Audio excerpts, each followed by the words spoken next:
여러분 안녕하세요. 고정입니다. 백장면 속으로 오신 것을 환영합니다. 정과 조경의 역사 백장면 속으로 타임슬립하는 시간입니다.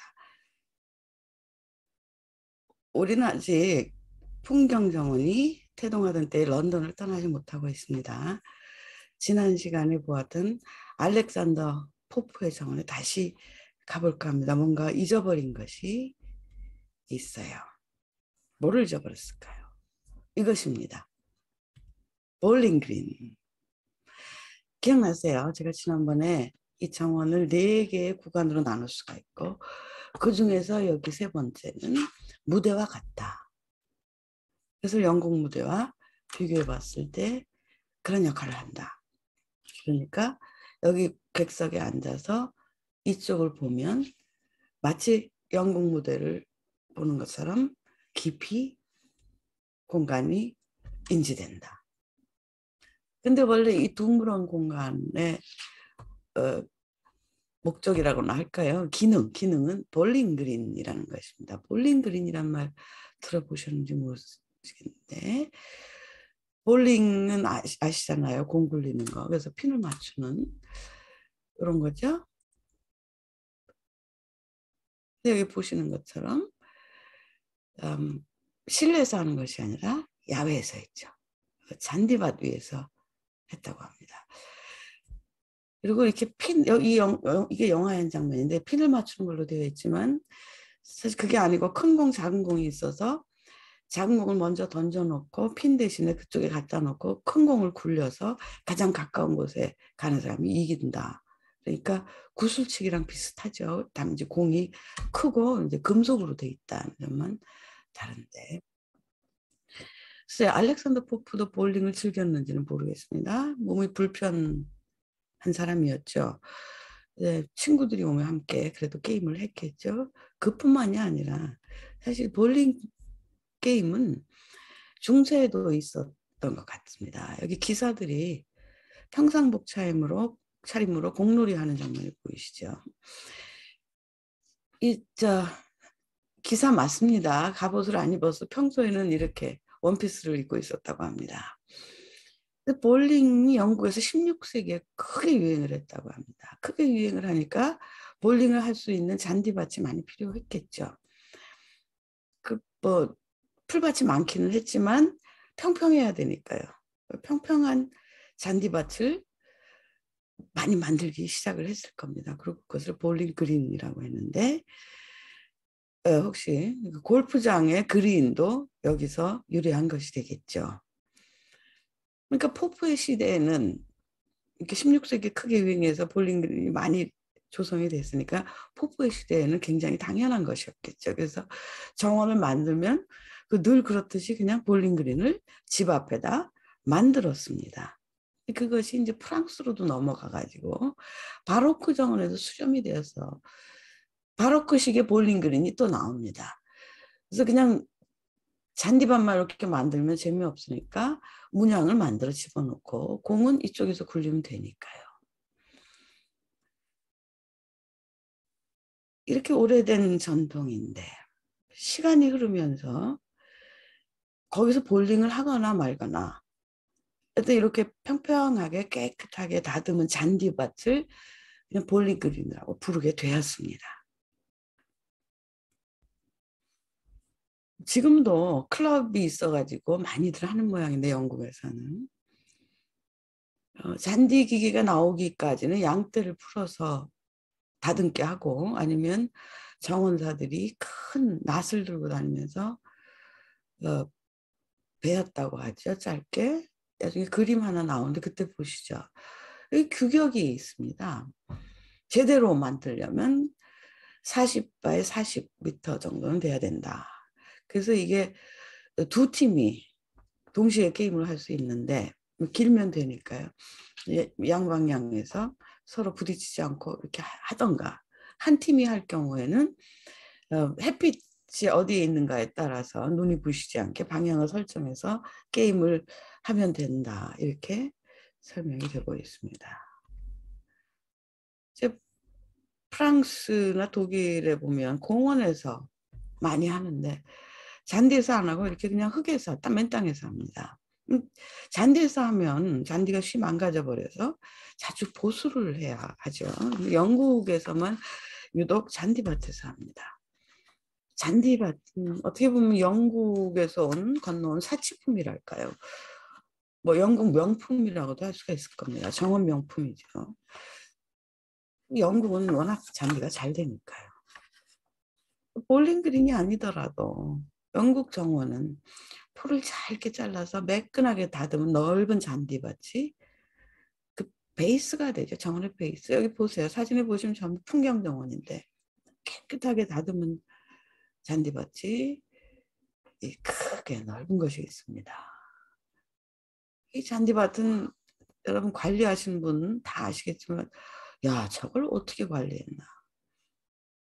매우 집중적인 관리가 필요하죠. 그래서 많은 노동력을 동원할 수 있는 귀족들만이 그 특권을 누릴 수가 있었습니다. 흥미로운 그림들이 있는데 런던에서 멀지 않은 곳에 하트웰이라는 정원이 있고 그 정원을 매우 세밀하게 그린 것입니다. 그러니까 주인이 화가를 의뢰해서 그리게 한 것이죠. 뭐 보시면 높다란 수벽이 굉장히 화려합니다. 근사하죠. 1738년에 그린 것입니다. 1738년. 이때는 사실 풍경정원이 이미 시작이 돼서 여기저기서 만들어지고 있던 중이었습니다. 근데 이 하트웰 영지는 풍경정원의 물결이 아직 밀려오지 않은 것 같아요. 기미조차 없습니다. 그건 왜 그러냐면 이 집 주인이 보수 진영의 일원이었기 때문입니다. 여기 이 그림은 주인이 이제 손님들을 초대해가지고 같이 볼링 그린에서 볼링을 하는 장면인데요. 그 중에 한 명이 프레데릭 왕자랍니다. 그러니까 프레데릭 왕자파겠죠. 그러니까 젊은 엘리트층과 상극이죠. 우리나라도 생태하는 사람들이 생태 정원에도 생태가 필요하다 그런 것을 거들떠도 안 보는 사람들이 있는 것과 마찬가지였겠죠. 그게 중요한 게 지금 아니고 여기 정원사들을 보십시오. 사람 키만한 어마무시한 낫을 들고 큰 낫을 들고 휘두르면서 잔디를 깎았다고 합니다. 그러던 것이 1830년에 잔디기계가 발명이 됩니다. 그러니까 서서히 중산층에서도 작게나마 잔디밭을 만들 수 있게 됐죠. 이제 그 정원사들이 여러 명이 없어도 양떼를 풀어먹이지 않아도 잔디기계만 있으면 잔디밭을 만들 수가 있었습니다.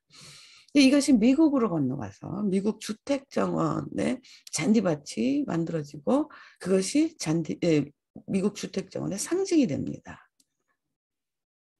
그래가지고 뭐 얼마나 그 잔디밭이 중요했냐면 미국인의 잔디밭 집착증의 역사라는 책이 나왔을 정도입니다.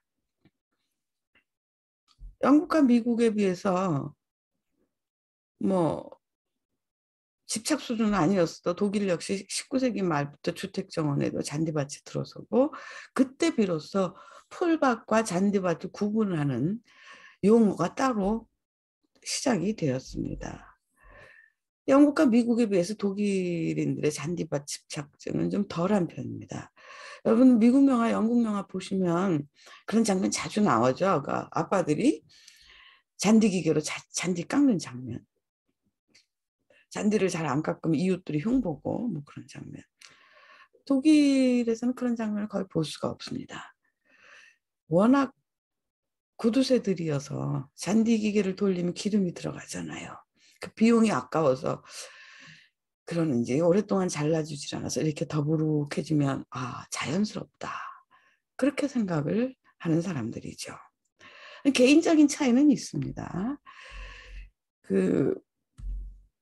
요렇게 손톱 가위로 다듬는 사람도 있다고 합니다. 그러니까 기계를 돌리면 비용이 들어가니까 손톱 가위로 자르는데 그러자니 매일같이 잘라야 되겠죠. 그래서 은퇴해서 시간이 많은 사람이 매일 아침에 일찍 일어나서 잔디가 밤새 안녕한지 가서 살펴보고 조금 자랐으면 바로 손톱 가위로 잘라준답니다. 농담이고요. 17세기를 살았던 프란시스 베이컨이 짧게 자른 녹색 잔디만큼 눈을 상쾌하는 것은 없다 라고 한 적이 있다고 합니다. 절대적으로 공감합니다. 정말 녹색 융단을 방불케 하는 이런 완벽한 잔디밭은 아름답죠. 유럽에서는 이것을 영국 잔디라고 합니다. 영국에서 수입해 갖고 온 명품이 아니라 영국식으로 잔디를 가꿨다, 그런 뜻이 되겠습니다. 영국 기후는 이 녹색 융단 같은 잔디밭을 만들기에 최적입니다. 1년 내내 비가 고르게 내려서 우산을 늘 갖고 다녀야 하죠. 여름에 너무 덥지 않고 겨울에 너무 춥지 않고 해양성 기후라서 너무 온화한 편입니다. 공중 습도가 항상 높고 토양이 늘 촉촉하죠.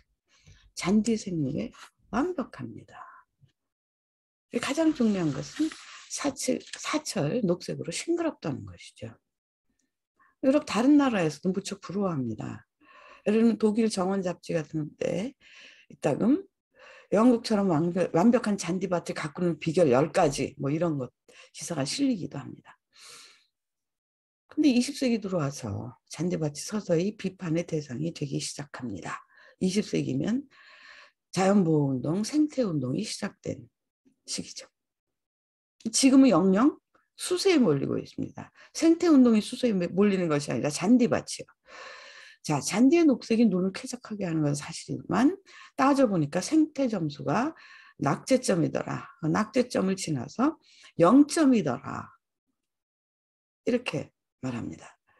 그래서 관리가 너무 까다롭죠. 뭐 1년에 많게는 15번, 17번까지 깎아줘야 되니까.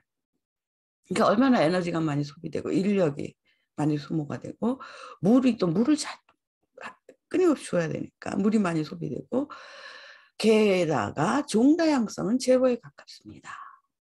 그렇겠죠? 오직 한 가지 잔디. 특히 요즘 화두가 되고 있는 탄소 저장 기능이 형편이 없습니다. 풀이라고 강합성을 하지 않는 것은 아니지만 그 강합성량하고 잔디기계 돌리는 때 그리고 비료 투입이 초래하는 환경 배출량을 비교해 보면 1대4라고 합니다. 그러니까 배출이 4배예요. 축구장 같은 스포츠 잔디나 골프장 잔디 같은 경우는 상황이 더욱 심각하죠. 더욱더 집중적으로 관리를 해야 되니까요. 집중적 관리는 집중적 에너지 소모와 직결된다. 시대가 변하면 그 시대 정신에 따라서 잔디밭에 대한 정의도 가치평가도 이렇게 달라지는 겁니다. 그래서 곳곳에서 잔디밭을 뜯어내고 매도우라는 것을 만들기 시작을 합니다. 매도우는 초지, 풀밭이란 말이죠. 옛날에 지금도 그렇지만 가축들을 풀어서 풀 뜯어먹게 하던 그런 초원에 풀만 있는 것이 아니라 이렇게 아름다운 꽃도 같이 핍니다. 잔디의 녹색이 눈을 쾌적하게 하는 것은 사실이지만 생태 점수가 형편없으니까 곳곳에서 잔디밭을 뜯어내고 매도를 만들기 시작한 지 꽤 됐습니다. 특히 도시 녹지에 관리비를 줄일 수가 있고 또 아름다우니까 여기저기 매도가 나타나서 가히 매도 열풍이라고 할 법합니다. 그런데 기후변화가 점점 심각해지면서 지난해 여름 유럽이 극심한 가뭄에 시달렸다는 얘기 들으셨죠? 양지밭에 조성해 놓은 매도우들이 모조리 타들어갔습니다. 그 매도를 조성하는 이유 중 하나는 자연에서처럼 무관수 무관리가 가능하다고 믿었기 때문입니다. 그렇죠. 누가 자연에 나가서 물을 줍니까? 그죠? 비를 마시면서 자기들이 알아서 살아가는 것이죠. 그런데 가뭄이 너무 심하다 보니까 공원에 잔디밭이 먼저 타들어갔고 그다음 매도까지 덮쳐서 엿꽃이 거의 피지 않고 갈색의 줄기들만 앙상하게 남아있게 되었습니다. 그래도 비용이 없으니까 예산이 없으니까 물을 못 줍니다. 영국의 동료한테 제가 물어봤어요. 거기는 어떤가 그랬더니 거기도 심각하다 그랬습니다. 잔디밭이 누렇게 탔다. 이 가뭄이 매도 열풍에 찬물을 끼얹는 셈이죠. 그 누렇게 타들어가는 매도를 망연히 바라보면서 매도가 정답이었을까? 이렇게 묻지 않을 수가 없죠. 그렇다고 다시 잔디밭으로 돌아가는 건 더더욱 답이 아니죠. 그렇다고 한없이 물을 준다면 그 기본 취지에 전혀 어긋나는 것이죠. 다른 대안을 또 찾아야 할 때가 된 것 같습니다. 근데 여기 보시면 아직 다 타들어갔는데 푸릇푸릇하게 살아있는 것들이 있죠. 이런 것들이 소위 말하는 잡초입니다. 잡초들만 푸르게 살아있습니다. 자, 이거 보면서 드는 생각 없으실까요? 잡초에 대해서 앞으로는 정의를 다시 내려야 되지 않을까 하는 생각 들지 않으세요? 뭐 우리나라도 다르지 않습니다. 굳이 생태 점수를 따지지 않더라도 1년의 반은 누런 상태로 있죠. 우리나라 잔디는. 뭐 쾌적함, 아름다움하고는 관계가 멉니다. 이렇게 녹색 융단과 같은 잔디밭을 원하고 만들었는데 이렇게 변한다면 의미가 없겠죠. 그죠? 근데 사실 영국 잔디가 미국을 거쳐서 한국에 상륙한 뒤에 조경에 굉장히 중요한 요소가 됐죠. 여기 보시면 얼마나 많은 잔디밭을 만들었습니까? 그래서 어느 틈에 사실 우리 일상 풍경을 지배를 하고 잔디밭인지 당연한 것으로 여기게 되었습니다. 근데 정말 이제 당연한 것인지 물어보지 않을 수가 없죠. 지금 알렉산더 포프를 만났으니까 물어볼까요? 만난 김에. 볼링그린 잔디밭 그대로부터 시작되었는데 뭐 그건 아니죠. 그대로부터 시작된 건 아니지만 사수하라고 했을까요? 목숨을 걸고 지켜라. 아니면 그랬을 것 같지 않죠. 알렉산더 포프 같은 오히려 새로운 시대는 새로운 정원을 요구한다고 하지 않았니? 너희들도 새로운 세대, 새로운 시대의 새로운 정원을 찾아야 하지 않겠어? 이렇게 얘기할 것 같습니다. 그렇죠? 우리 헨리 런던을 찾아갔다가 숙제를 하나 받아가지고 돌아갑니다. 지금 잔디밭이 없는 정원을 찾아라. 대안이 있습니다. 다음 시간에 그 대안에 대해서 얘기를 하면 좋겠지만 그 사실 식물 적용학 시간에 계속 그 얘기를 하고 있습니다. 그래서 좀 지겨우실까 봐. 그리고 또 사실 이 시간에 식물 적용학 얘기를 하는 것이 아니고 백장면 얘기를 하는 것이기 때문에 차분히 백장면의 자취를 따라서 다음 타임슬립 때는 사라와지라는 것을 한번 찾아가 보고자 합니다. 오늘은 여기까지입니다. 감사합니다.